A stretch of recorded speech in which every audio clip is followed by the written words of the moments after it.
Hello my lovelies. Tonight we're going to go back a few years to 2006 and reminisce. We're going to listen to Jamie T, Salvador, because one, he has the same surname as me, T, and number two, it's a bloody good track. I will give you a bit of background before we commence. Jamie Alexander Trays, born in January 1986, is an English singer, songwriter, rapper, guitarist and record producer from Wimbledon, South London. Ooh, I have a friend who lives in Wimbledon, South London.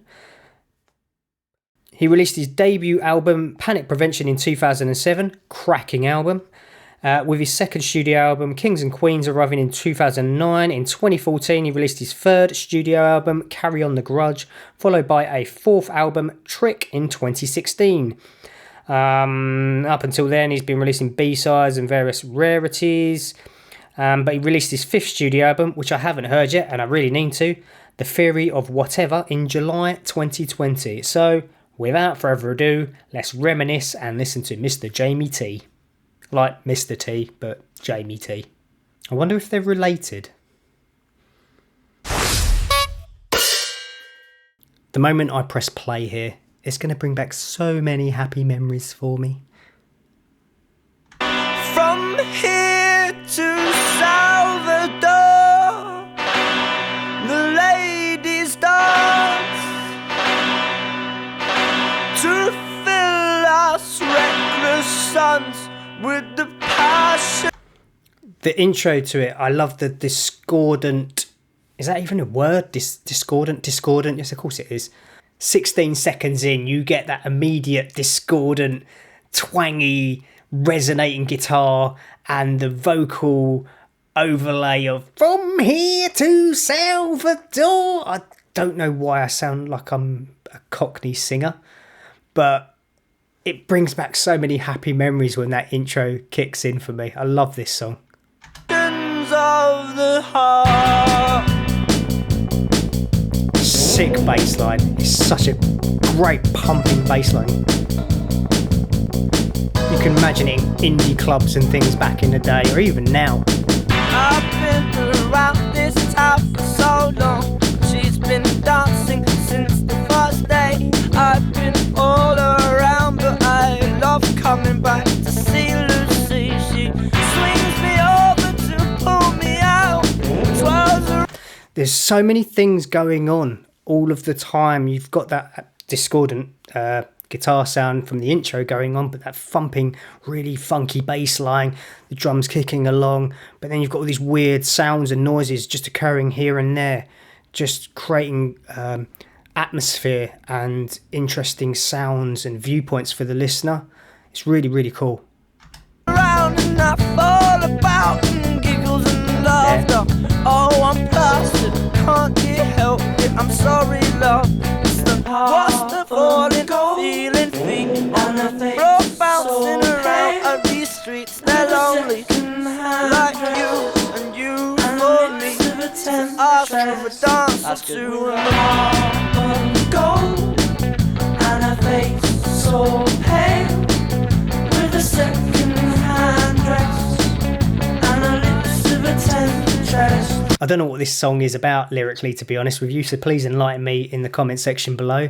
But I get the impression it's about lads being lads and going on holiday, getting on it and hooking up with girls and all that jazz, which was never really my thing, to be honest. I've never been a blokey bloke, so I can't really relate to this track, but it's a super sounding song. I love everything that's part of it, the guitars, the drums, the bass, the vocals, all of the little nuances that are going on as it progresses through. Bastard banshee howled out at me. The kings and queens at the clubs evolved from pubs and too much broken heart love and singing up the blues in a locked box bedroom. A what buckaloo bomb to what bamboo?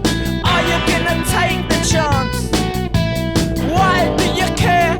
No one play fair. Another good He's a great storyteller. From here to Salvador, the ladies dance to fill us reckless sons. The ladies dance to fill us reckless sons. So this alludes to my statement from earlier about boys being boys and females and the chase and the summer romances and everything else that you sort of associate with those type of holidays and the things that inevitably go on, which I probably can't repeat on YouTube. With the passions of the heart. He romanticises it though, which is beautiful. Jamie paints a picture for you, but not too much. So you still have to fill in a few of the gaps to formulate your own overall image and get a wider viewpoint of what he's singing about. Because I'm sure it means different things to different people. Please let me know again in the comment section. I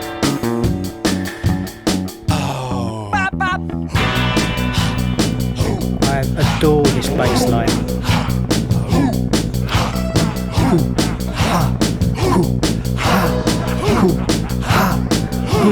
To my knowledge, this was primarily recorded in his bedroom with his friend.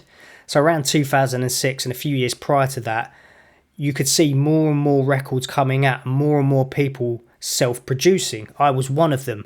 I just started college in probably 2004, I think it was. And up to then, I was of the mindset that if you wanted to record an album or a demo or anything like that, you had to go to a recording studio. But I started studying music engineering, production, music through technology and things at college. So many people were discovering around then that you didn't necessarily need to spend thousands of pounds or go into a professional recording studio anymore to make decent sounding records. You could pretty much do it from the comfort of your own home or your bedroom. In this instance, you basically needed a laptop, an audio interface, a decent microphone, and a few instruments. You could make beats with free software. You could download a DAW or get a cracked version of it at least, although I shouldn't probably say that. All of a sudden, the power was falling back into the musician again because they had this ability to produce and record their own records. They were the songwriter, the musician, the engineer, the masterer, the producer, whatnot. And they could self-release it. A lot of stuff was going up on MySpace at the time, which was awesome. It sounds really outdated now, like fucking Friends Reunited or something. Well, it's a bang bang, Anglo-Saxons in the disco with tissue all fall down. Hound dogs growl on the prowl for the next young gal who told her daddy, I'm going round Gemma's to learn and study. I'm young, so free, and I'm kinda sexy. Lovely little guitars just twinkling around. An old dear diary's never been a friend of mine. From here to Salvador, the ladies dance to fill us reckless sons with the passions of the heart. A lot of the stuff that I'd seen prior to hearing this record was Jamie T and just the bass guitar. I think even the opening track on this album is just him and a bass guitar. I can't remember the name of the track. Apologies for not remembering it. But a lot of his acoustic cafe type gigs and things he used to do was just him and a bass guitar. And that's why you can hear the really funky rhythmic bass lines throughout this track, because I think a lot of these songs are honed and built around that bass that just drives the entire song along and keeps us glued to it throughout.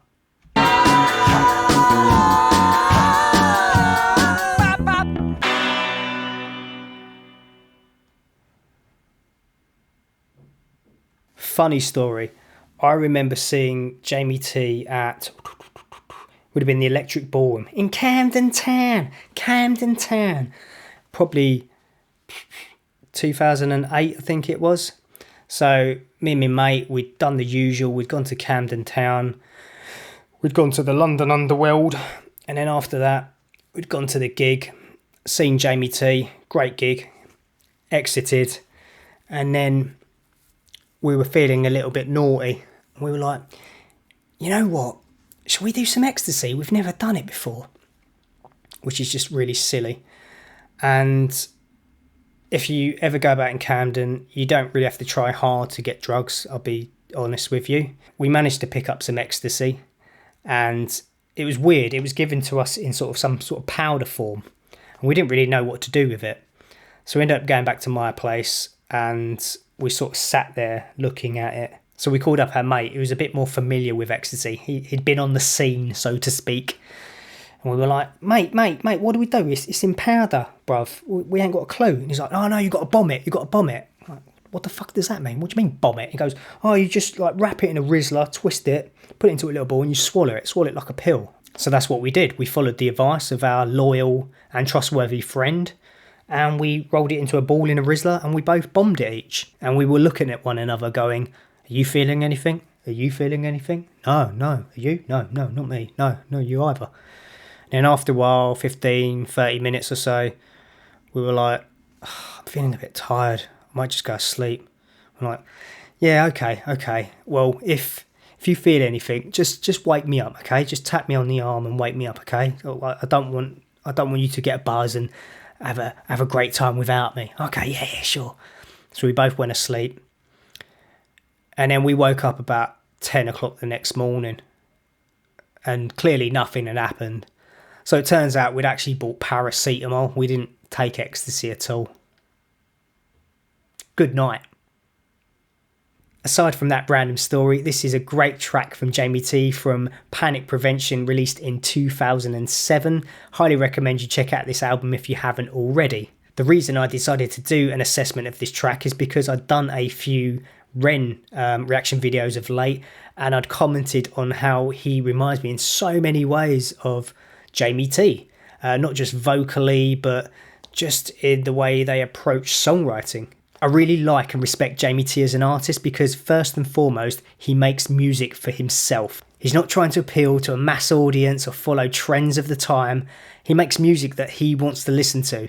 And if he loses fans along the way because he doesn't sound like what he used to do back in the day, then so be it. He honestly doesn't give a shit, which I really, really respect. So please let me know in the comments section below what you think of this track and Jamie T as an artist. And if you get a bit bored, feel free to check out some of my other stuff as well. As always, thank you for watching, and until next time, look after yourselves and hopefully I will see you soon. Bye for now.